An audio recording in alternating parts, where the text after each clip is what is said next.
کلید اسرار. یه ماجرای دیگه، کسانی که به افراد ضعیف ظلم میکنن با اینکه فکر میکنن غالبا در اصل مغلوبن، ولی افراد مظلوم در هر حال پیروزن. فریب دادن دیگران و کسب درآمدهای ناحق اعمال زشتی هستند که عاقبت گریبان خود این افراد رو میگیره. درآمد نامشروع ثروت محسوب نمیشه. هر سکه درآمد نامشروع مثل سنگیه که به چاه فقر ریخته میشه، چاهی که انتها نداره و دیگه ممکن نیست بشه اونا رو بیرون کشید. همینو بخریم، این یکی خیلی قشنگه. عجله نکن پسرم، صبر کن. هر کدوم که با موجودی جیبمون بخونه میخری. ماشین قرمز بخریم، دنده اتوماتیک باشه. باشه، یه دقیقه ساکت شو ببینم.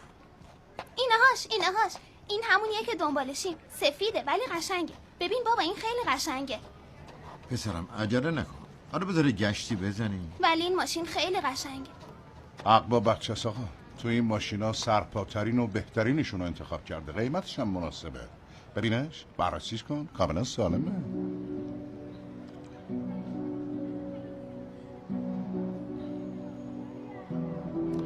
مدل چه سالیه؟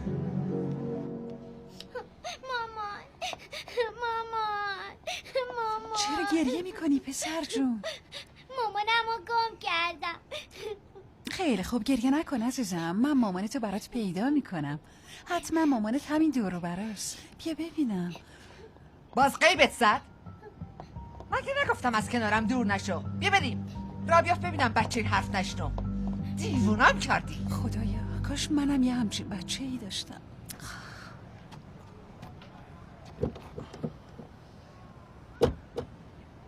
ظاهر ماشین که خوبه ولی پولمون نمیرسه. هر جا بری نمیتونی همچین ماشین رو به قیمت 6 میلیارد لیر پیدا کنی. به نظر من مطرش نکنی، فوراً بخرین. نه بابا جون بخر، همینو بخریم دیگه. من دنبال ماشین 4 میلیارد لیری بودم، بیشتر از اون ندارم. اورهان اینو برام خورد میکنی؟ هیچ کی خورد نداره، داشته باشنم خورد نمیکنه. حتما باید آشنا باشی. آقا رجب کامل خیره؟ داری ماشین میخری؟ داریم همینطوری نگاهی میکنیم. این هم همدیگه رو میشناسیم؟ آقا رجب همشهریمونه، یه کاری هم با هم انجام دادیم. فکر نکنی چون همشهریمه میگن، ولی آدم خیلی پاکیه. پس مشکلی نیست. حالا که آشنای تو بهش تخفیف میدم. دوستم دوست منم هست. معامله تمومه، دست بده. چون همشهری آقا کامل هستی بهت میدم 5.5 میلیارد لیر. خب دیگه خیرشو بده. ولی بهتون که گفتم فعلا پول زیادی امرام نیست. بقیه‌شو هفته دیگه بده. قرض کن، بالاخره جورش میکنه. 4 میلیارد بده ماشینو ببر. 1.5 میلیارد هم هفته دیگه بیار نمایشگاه. بیا نشون نمایشگاه تو کارت. ماشین شمشری به نظر میاد خیلی سرپاس. یعنی یه همچین ماشینی رو نمیتونی به این قیمت بخری. خب چی میگی؟ بابا خواهش میکنم بخرش. خیرشه ببینی، به سلامتی برونی. میخوام به یه مکانیک نشونش بدم. باشه نشون بده. در ضمن میخوام ماشینم به نامم بکنی. چه اشکالی داره؟ حرفی نیست، اون کارم میکنم.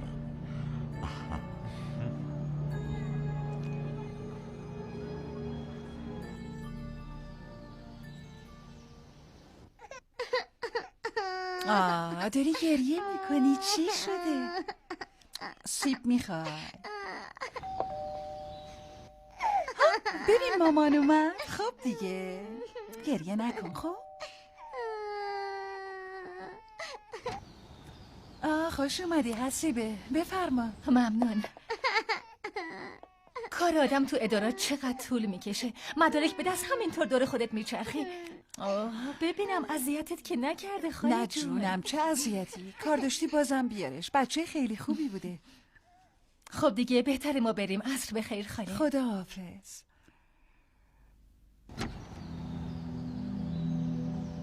بهت خیلی زحمت دادم، دعا کن کارم زودتر تموم بشه. اصلا مهم نیست، بازم کار داشتی بیارش پیش خودم. من که خونه‌ام بهش میرسم. تازه ما با هم خیلی خوب کنار میاییم، مگه نه نجاتی؟ خدا ازت راضی باشه مروت خانم. خیلی ممنون.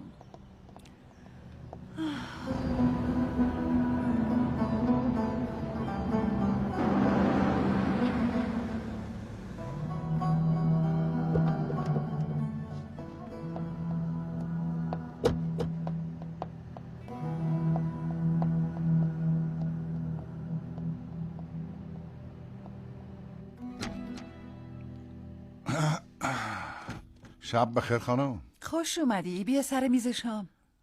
بذار لباسمو عوض کنم، در صورتمو بشورم. پس زود باش، غذا سرد میشه. باشه اومدم. امروز کاسبی خوب بود. یه معامله حسابی کردم. یه ماشین تو نمایشگاه داشتم که رو دستم مونده بود. مشتری پیدا شد، دادم رفت. خوب کاری کردی. تو چیکار کردی مروت؟ هیچی. میخواستی چیکار کنم؟ رفتم یه چیزایی خریدم، غذا آماده کردم، همون کارای همیشگی. ولی امروز اصلا حوصله‌ام سر نرفت. چرا؟ حسیبه اومد، پسرشو گذاشت پیشم. اگه یه بچه داشتم اصلا نمیفهمیدم زمان چطوری میگذره. مروت چی کار کنم؟ خب دوست دارم بچه داشته باشیم. میگی چی کار کنی؟ تقدیر خداونده. درسته. چطور چند تا دکتر دیگه هم بریم؟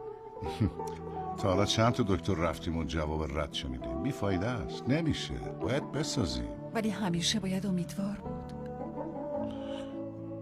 امیدوار. به هر حال بگذاریم. زود باش غذاتو بخور. بچه‌ها رو که میبینم قند تو دلم آب میشه. میگم کاش منم یکی داشتم، بغلش میکردم، مادر بودم.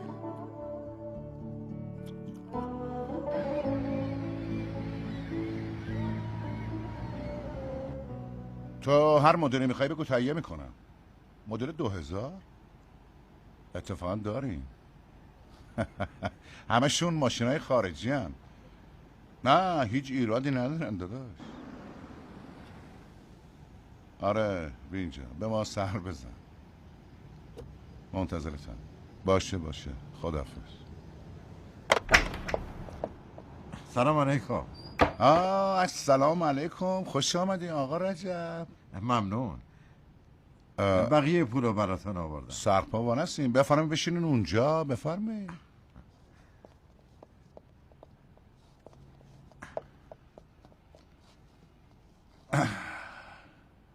بفرمایید. خب ماشین چطوره؟ راضی هستی؟ خیلی راضیم. تو خونه همه خوشحالن. خدا ازتون راضی باشه. اختیار داری؟ فقط آقا اورهان بهتون که گفته بودم میخوام ماشین رو به نامم کنم. باشه اشکالی نداره، ولی به نظر من این کار لزومی نداره. بالاخره یه روزی میخواین ماشین رو بفروشینش، باید بابت مالیات و هزینه انتقالش کلی پول بدید. چه لزومی داره 2 بار هزینه کنی؟ ولی بازم میل خودتونه. نه میخوام حتما به نامم کنم. از دارایی مفاسا حسابشو بگیرم. نمیشه پیش بینی کرد. کار دنیا امروز تا پرداش معلوم نیست. گفتم که میل خودتونه، ولی امروز تعطیله. اداره دارایی بسته است. میخوای بذاریم واسه روز دوشنبه؟ ها؟ باشه.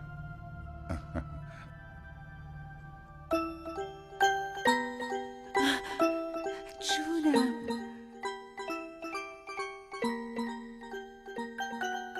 بیا.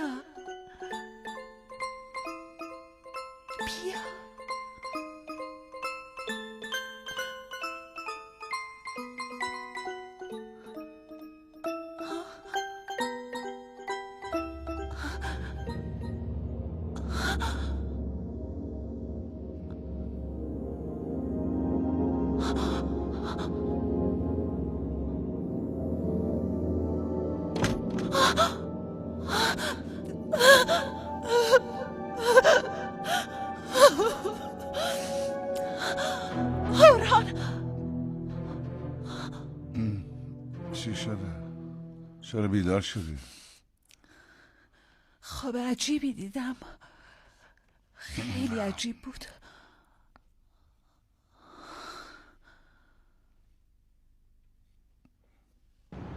بذارین یکم فکر کنیم، بعدا از تصمیممون مطلعتون. البته هر وقت خواستین تشریف بیارین ماشین رو بهتون میدم. قیمت رو که میدونی. خسته نباشین آقا اورهان. ممنون. بازم مزاحمتون میشیم. خداحافظ. با امید دیدار. روز بخیر.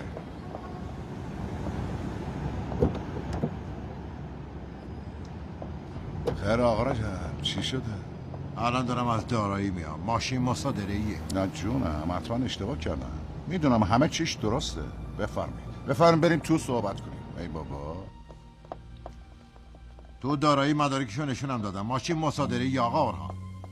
حتما اشتباهی شده. سویچ کارت ماشین رو بگیرین، پول منو بدین برم. صبر کن داداش، صبر کن. یه دقیقه بشین اینجا، بشین. ماشین خریدن که بچه بازی نیست داداش. ما وقتی یه ماشین رو میفروشیم امکان نداره پسش بگیریم. ولی آقای محترم، آخه چطور میتونی ماشین مصادره رو بهم بفروشی؟ مگه شما انصاف نداری؟ بس دیگه داداش، من پول پس نمیدم، جنس فروخته رو پس نمیگیرم که. خواهش میکنم ماشینتون رو بگیریم، پول منم پس بدین. برو راحتم بذار داداش، حوصله سر کله زدن ندارم. زود اینجا برو. چرا اینجوری نگاه میکنی؟ تجارت همینه.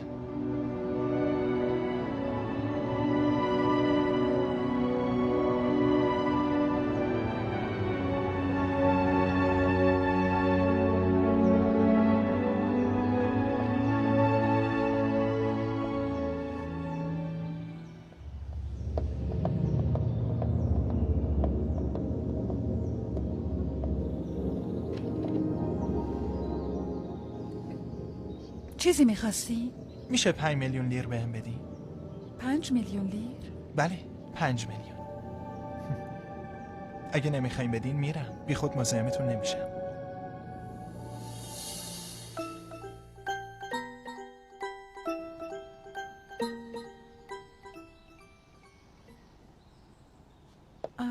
ببین جوان، یه دقیقه صبر کنین. خودم ندارم ولی الان براتون جور میکنم. یکم صبر کنین.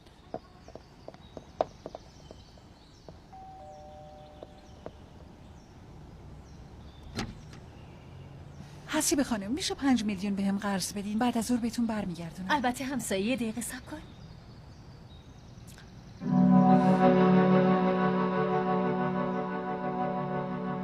بفرمایید. ممنون. بفرما. خدا ازتون راضی باشه خانم. میخوام بهتون یه چیزایی بگم. گوش میکنی؟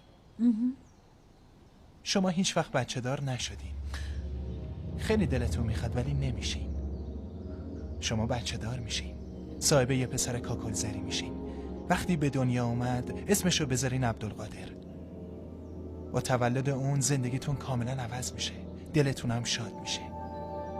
فقط شوهرتون بهش بگین که تو کارش صادق باشه، دغل‌بازی رو کنار بذاره. به یه نفر یه ماشین مصادره‌ای فروخته، اونو پس بگیره، حق بنده خدا رو نخوره. اون وقت بچه دار میشین، آرامش پیدا میکنین.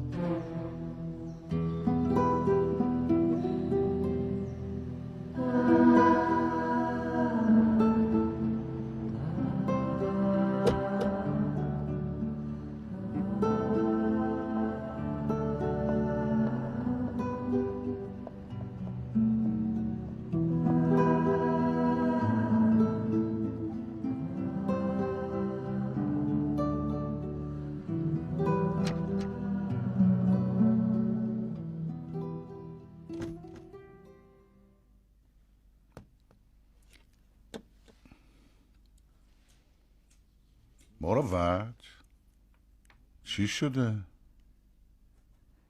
تو این اواخر به کسی ماشین مصادره‌ای فروختی؟ نه نکنه باشه اومده در خونه؟ برای خونه را کجا پیدا کرده؟ ازت سوال کردم ارهان، تو به کسی ماشین مصادره‌ای فروختی؟ ای بابا چه میدونم زن، من یه عالمه ماشین فروختم. ماشینی که فروختی پس بگیر. ها؟ پس بگیر، باید پس بگیری. میشه بگه تو امروز چت شده؟ هیچ وقت از این سوالا نمی کردی؟ امروز یه جوان اومد ازم 5 میلیون لیر خواست. منم از همسایه گرفتم بهش دادم. بعدش بهم گفت که ما بچه دار میشیم، ولی شوهرت باید ماشین مصادره‌ای رو پس بگیره. اون میدونست که بچه دار نمیشیم. پولی رم که بهش داده بودم نبرد. آدم عجیبی بود، شبیه بچه‌ای بود که تو خواب دیده بودمش. نگاهش عین اون بود. چی میگی زن؟ یعنی تو با حرف اون جوان امیدوار شدی؟ راست میگفت نه؟ ارهان خواهش میکنم به خاطر من ماشین رو پس بگیر. شاید حرفاش درست باشه. تازه اگه درستم نباشه کار اشتباهی که کردی جبران میکنی. خواهش میکنم برهان، به خاطر من ازت خواهش میکنم. دیوونه بازی در نیار. یعنی چی؟ ماشین تو پس بگیر. مصادره‌ایه.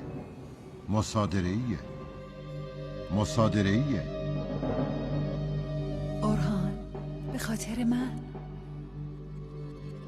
به خاطر من. ماشین تو پس بگیر. پولمو بده.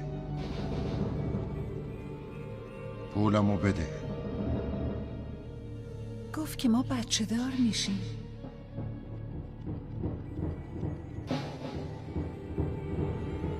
ماشین تو پس بگیر. ماشین تو پس بگیر. درسته مگه نه؟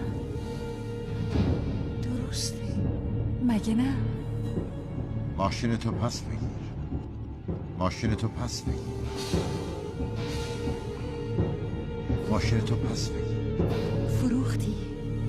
فروختی نه؟ مگه نه؟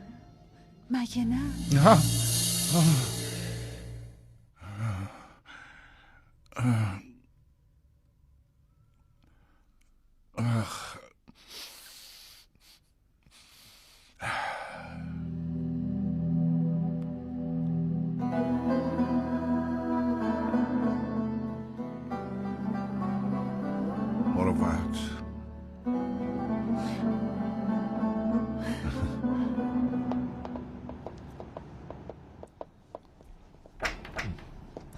سلام علیکم.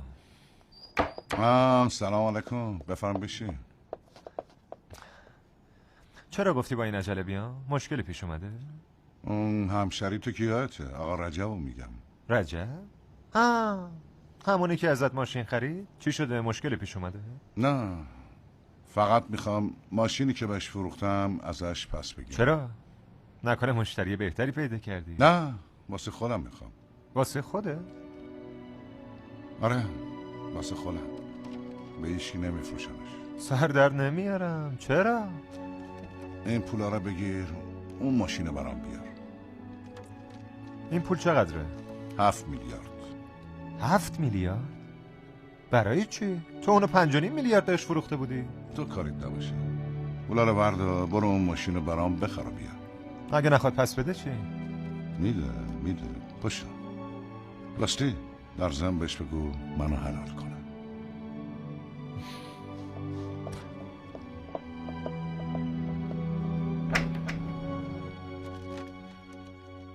این پول خودش داد؟ خب تصمیمتو گرفتی؟ بهش میفروشی؟ چیز دیگه هم بهت گفت؟ مثلا چی؟ این چیزی در رابطه با ماشین؟ نه، فقط پولو داد و گفت برو ماشینو بگیر و بیار. میشه بگی جریان این ماشین چیه؟ چیزی نیستی. چی میگی؟ ماشینو به خودش میفروشی؟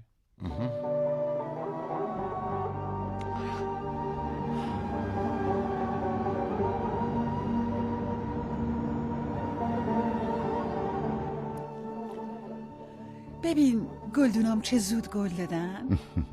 گلای عزیزم ببین چقدر خوشگلن. مروت، مگه میشه تو بهشون برسی و زود گل بدن؟ مگه میشه اینطور با محبت باشون حرف بزنی و اونا بزرگ نشن؟ بعد از حرفای اون روزمون، بعد از حرفایی که بهم زدی، حتی منم عوض شدم. کاری کردی که گل دل منم باز شد. حالا دیگه هر وقت معامله میکنم خیلی دقت میکنم، مبادا حق بنده خدایی رو ضایع کنم. پول مهم نیست، پول حلال در آوردن مهمه. پول حلاله که خوشبختی میاره. از این که منو بیدار کردی ممنونم.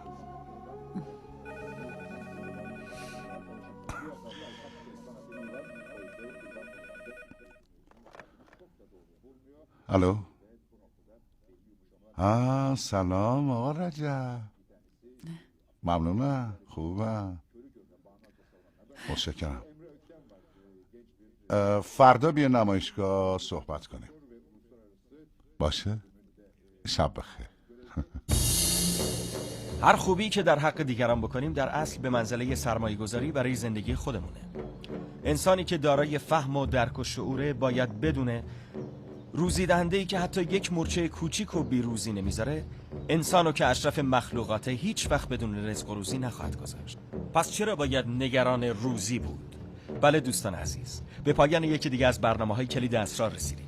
از این اتفاقات پر از رمز و راز تو زندگی خیلی از ما رخ میده. اتفاقاتی که میتونه دید هر کدوم از ما رو نسبت به زندگی بازتر بکنه.